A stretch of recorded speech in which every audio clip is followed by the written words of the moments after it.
Bonjour. Voyons maintenant ce qu'il y a à l'intérieur de notre tête sur le plan anatomique et non pas l'intellect, du numéro 74 au 89. Le numéro 74, Hen, désigne le crâne dès l'Ancien Empire. Et ensuite, il est attesté de la 16e dynastie à la 18e.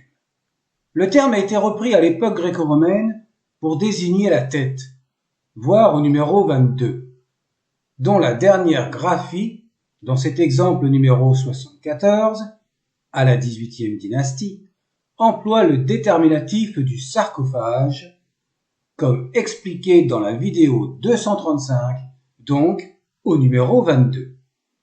À la 16e et 17e dynastie, nous avons littéralement le coffre de la tête, dont le mot coffre est déterminé par le Q5, un hiéroglyphe que nous connaissons. Passons au terme suivant. Tepaou désigne les sutures du crâne. Il est connu de la 15e dynastie jusqu'à la 18e. Les sutures désignent les bandes de tissu qui raccordent les os du crâne. Le déterminatif, qu'il soit petit en N33 ou Y24, doit représenter les parties arrondies des os du crâne. Mais le terme est traduit par les sutures dans les traités médicaux. Les segments des os du crâne désignent chacune des parties du crâne, justement, reliées entre elles. Connu à la deuxième période intermédiaire et au Nouvel Empire, le terme est paquette avec plusieurs variantes phonétiques. On retrouve notre déterminatif Y24 et dans les trois dernières variantes, à la deuxième période intermédiaire, il y a le O39, le bloc de pierre, pour désigner certainement la solidité des ossements. Les segments sont en forme d'écailles pour les Égyptiens, ce qui n'est pas faux, car le terme traduit également l'écaille de tortue que nous verrons plus tard dans la désignation des parties des animaux. Il existe le terme Uhenen qui désigne la zone pariétale du crâne de l'enfant. C'est vraiment précis dans les traités chirurgicaux. La zone pariétale est la partie supérieure du crâne. Devant, nous avons la partie frontale, etc. On ne va pas parler d'anatomie.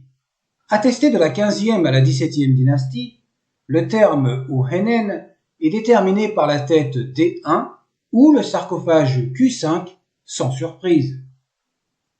La graphie Uhenen est assez proche de Hen ou Henen, désignant la tête ou le crâne, mais bien différencié dans le contexte. Passons à la page suivante.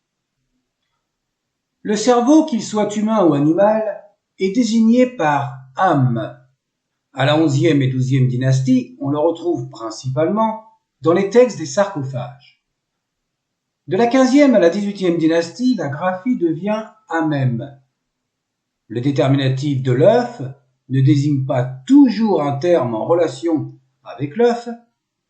Cela peut être quelque chose lui ressemblant, comme dans ce cas, ou alors il peut remplacer d'autres signes lui ressemblant. On se répète, hein? Le terme numéro 19 de la vidéo 234 indique la viscère haïs.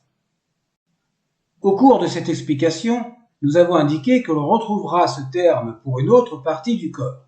Eh bien, c'est chose faite. Il est employé pour désigner, dans une expression toute simple, haïs en genenet. Attestée à la deuxième période intermédiaire, elle n'est employée qu'avec le terme genenet, le numéro 23, et elle ne désigne que le cerveau humain. Ensuite, un terme intéressant est netnet, connu de la 15e dynastie pour désigner la membrane du cerveau ou la dure-mère, qui est la méninge enveloppant le cerveau.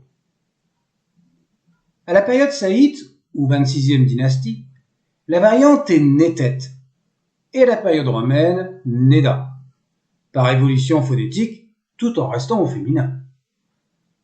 Les déterminatifs de la 15e à la 18e dynastie sont en théorie pour les animaux, mais ils ressemblent à cette dure-mère. d'où l'emploi de la similitude comme l'œuf présenté précédemment. La membrane est représentée également comme une corde, ce qui donne le déterminatif V1 pour la 26e dynastie. Je disais donc que ce terme est intéressant comme beaucoup d'autres. En effet, cette partie du cerveau est attestée jusqu'à l'époque romaine. Et au passage, il n'y a pas de déterminatif. À la place de Neda, on peut trouver la translittération net, bien entendu, pour rappeler sa phonétique d'origine. Il faut également faire attention car si le déterminatif est le F51, cela désigne une autre partie du corps que l'on verra plus tard. Notre numéro 81 nous rappelle l'emploi de WAB que l'on a vu au numéro 16 de la vidéo 234 pour désigner la racine dans sa première acceptation en plus de la jointure et du ligament. Nous avons ici la désignation de l'orbite mentionnée dans une expression la racine de l'œil, attestée uniquement à la 18e dynastie. Nous reverrons une autre expression avec Wab pour une autre partie du corps. Quant au pluriel, toujours en expression, il est désigné par Babaou Nou Irti, que l'on retrouve au Moyen Empire. Les orbites sont désignées littéralement par les trous des yeux. Voyons maintenant à la page suivante les derniers lexèmes. La désignation de la chambre nasale existe également dans les textes égyptiens. C'est Chetit Net Fenej. Attesté à la 16e et 17e dynastie, nous avons littéralement la chambre du nez. Le terme Chetit désigne une chambre secrète, une grotte, une cave, une tombe et une crypte. Et même aujourd'hui, on désigne cette partie du corps de la même façon. Ah, ils sont forts, ces Égyptiens, d'y voir une chambre dans le sens du compartiment. Et pourquoi pas la cloison nasale tant qu'on y est? Bah oui, elle est mentionnée. Youn En Fenej, au numéro 84. Attesté à la 16e et 17e dynastie, puis à la 19e, littéralement le pilier du nez, sans surprise. Et dans la même lancée, on retrouve la racine du nez, qui cette fois-ci n'est pas employée avec Wab. On trouve à la 16e et 17e dynastie, comme par hasard, Tep Heri En Fenej, l'extrémité supérieure du nez. Cela rappelle le numéro 57, Tep En Fenej, pour désigner la pointe du nez au Nouvel Empire. Voir la vidéo numéro 237. Le mucus est le liquide qui est sécrété par les muqueuses qui sont en plusieurs endroits de notre corps. Dans ce contexte-ci, ce sont les muqueuses du nez. Nous avons donc le mucus avec la précision entre parenthèses du nez. Le terme est Neshut. Il est attesté à la 18e dynastie. Le déterminatif n'est pas une surprise. On arrête avec le nez, on passe à l'écoute, à la 18e dynastie, avec le conduit auditif, Renu En Mesjer, littéralement l'intérieur de l'oreille, tout simplement. Nous avons connu le terme Imahu, qui signifie le vénérable, au cours des vidéos 46 et 47 de la grammaire du Moyen Empire, il y a quelques années, ou récemment, pour celles et ceux qui regardent les vidéos à la suite, qui est noté avec le hiéroglyphe F39, qui représente la colonne vertébrale, et la moelle d'un seul côté. En valeur phonétique Imar, il ne désigne que la moelle épinière. La désignation à la basse époque ne semble pas être attestée. Et enfin, dans la moelle épinière, il y a le liquide appelé céphalorachidien, mentionné à la 2e période intermédiaire, nerf.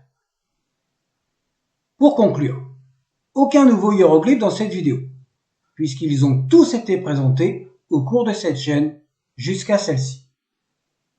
Un autre point à constater, Les expressions au Nouvel Empire sont de l'égyptien de tradition.